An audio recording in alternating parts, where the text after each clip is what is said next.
I want a mommy makeover, but I might have another baby in a year or two. Is it worth doing now or should I wait? So the question is, if you're going to have another baby, should you do a tummy tuck? And so I'll answer really two questions in that. You had mentioned if it was a year or two, and I'll also answer if it's, a longer period of time, like maybe 10 years, and that'll help explain it. We oftentimes have someone who had a baby at 18 or 19 years old with significant changes in their abdomen. They'll then come to us in their early 20s and say, I want to do a tummy tuck. And because they're so young, we'll counsel them, if you have another child, you may be stretching this out.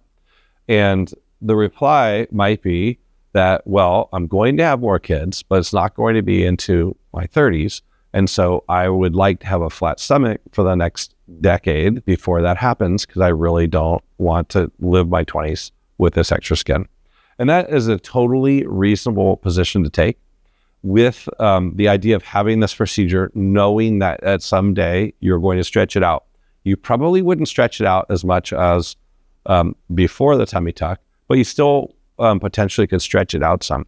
As you shorten the timeline down, it may become less of a viable procedure for you. For example, you may not want to do a tummy tuck and then get pregnant a year later, but 6 or 7, maybe you think about it. And really that's kind of a personal decision.